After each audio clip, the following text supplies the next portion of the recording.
jueves de audiencia con Claudia Castaño, joven. Roberto Cavada. Bienvenida. En un paso más a la entrega de tu licenciatura de Derecho. Así me toca. Para que seas abogado de la República Dominicana y Surún te va a dar tu exequatur. Ay, no me compliques la vida. Mi querido Surún, un abrazo. Que ha estado bregando con esto y al final hay una ley. Hay una ley, señores, aprobado en el Congreso, la ley de uso de medios digitales en el Poder Judicial. ¿Con qué se come eso? Exacto. Recuerden, vámonos para atrás, señores. En la pandemia, incluso el noticiero hizo unos programas especiales por aquellas resoluciones del Consejo del Poder Judicial que implementaban aspectos virtuales para la justicia en la República Dominicana. Con todos los tribunales cerrados, el Poder Judicial adelantó un plan que tenía 6 años para poder reabrir de alguna manera u otra los tribunales, la celebración de las audiencias y el manejo de los expedientes. En ese momento se aplicaron una serie de resoluciones del Consejo del Poder Judicial, no solamente para el público, sino también a nivel administrativo, y eso hace unos meses el Tribunal Constitucional lo declaró inconstitucional porque entendía que para aplicarse esto en los procesos judiciales tenía que ser mediante una ley y no mediante una resolución o un reglamento como lo había hecho en su momento el Consejo del Poder Judicial. Hay varios aspectos interesantes, los invito a que revisen la ley, es la número 339 del 2022, que establece muchos principios interesantes. Para el manejo de los procedimientos debe obligatoriamente ser una ley que lo establezca, como es este caso. Se habla de firma digital, se habla de habilitación de la plataforma para el manejo de los expedientes electrónicos, de las audiencias virtuales también, siempre y cuando las partes estén de acuerdo. En fin, una serie de novedades que van a traer realmente modernidad, agilidad, para la operación de todo lo que tiene que ver la parte administrativa de la justicia, y también avanza bastante lo que tiene que ver con toda la implementación de todos esos planes que tenía el Consejo del Poder Judicial en su momento. Ahora, ejemplos parecidos que vale la pena rescatar, Cavada, es por ejemplo el de la jurisdicción inmobiliaria. La jurisdicción inmobiliaria comenzó con ese proceso hace más de 20 años y podemos ver actualmente como si fuera un modelo, porque realmente gran parte de su trabajo, para no decir un alto porcentaje, es virtual. Entonces han logrado digitalizar los archivos, los libros, los registros, la comunicación entre los registros de títulos, y es un ejemplo positivo que esperemos que hasta allí es que se proyecte lo que pretende hacer el Poder Judicial. Ahora, para seguir dándole contexto un poquito a la gente en medio de la pandemia, todo cerrado, recuerdo que hablamos en aquel momento, no se puede cerrar la justicia en medio, y hubo un debate tremendo, en medio del toque de queda y de todo aquello, tenía que seguir operando la justicia porque hay casos que tienen fechas para cumplirse, plazos, etcétera, etcétera. Personas que están detenidas, hay que conocerle todo lo de la medida de coerción, sí, eran muchas cosas que no se podían detener. Y había que buscarle una solución. Muchos países optaron por estas audiencias virtuales, no era un invento que Luis Henry Molina se levantó un día y pensó y dijo, hey, el consejo, vamos a reunirnos y vamos a hacer esto jugando a la computadora. No.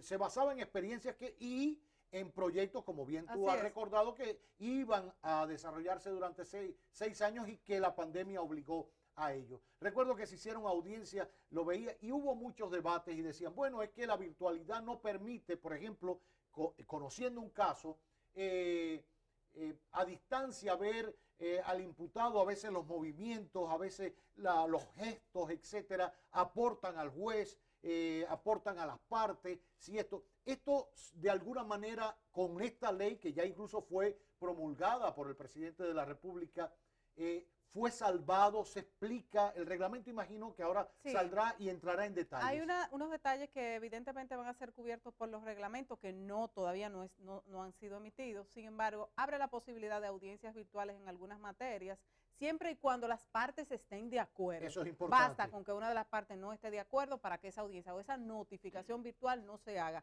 y habría que llevar el proceso que conocemos, que es presencial. Ahora, la virtualidad y la digitalización y todo siempre deja un resquemor.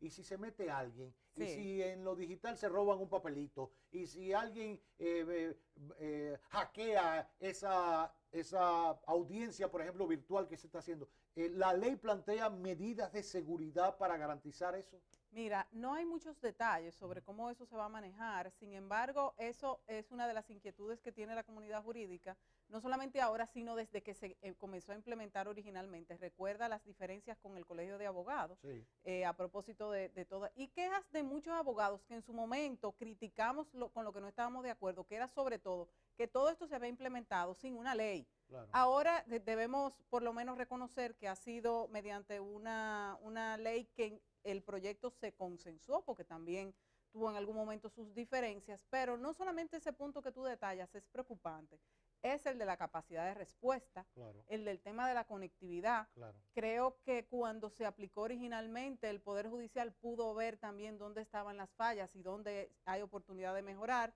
Yo te voy a poner ejemplos puntuales.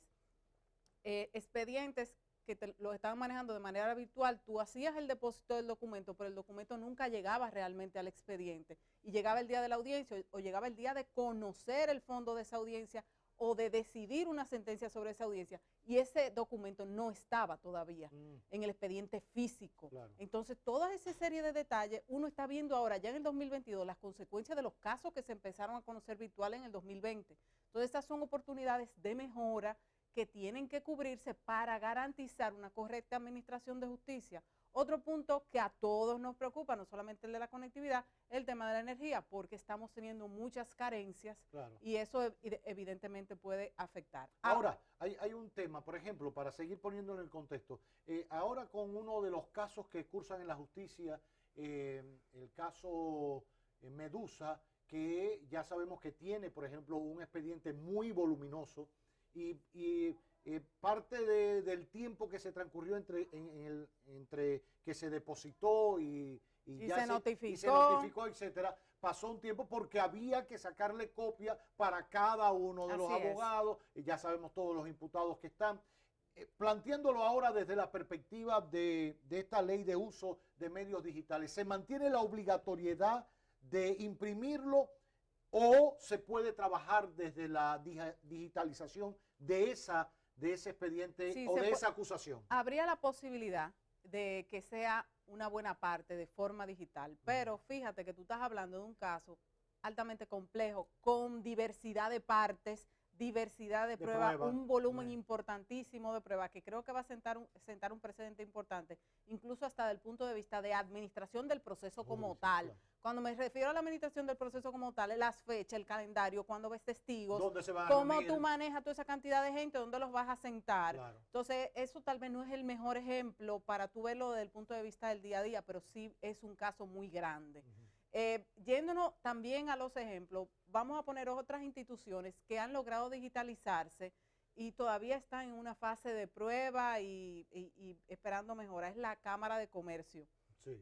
Y Producción de Santo Domingo. Tuvo una etapa que era completamente presencial durante muchos años, después tenía una operación, digamos, mixta, y ahora es completamente virtual. Las solicitudes, el pago, el acceso, pero todavía están, digamos, en un proceso de prueba, claro. Donde todavía hay unos expedientes atrasados, pero muchas entidades están realmente migrando a la parte digital. ¿Qué cosa es la firma digital que se contempla en esta ley? Mira, recuerda que en la época de pandemia también fue emitida una resolución para firma digital para el manejo de los documentos administrativos del Poder Judicial y de las sentencias. Te voy a poner un ejemplo, un tribunal colegiado.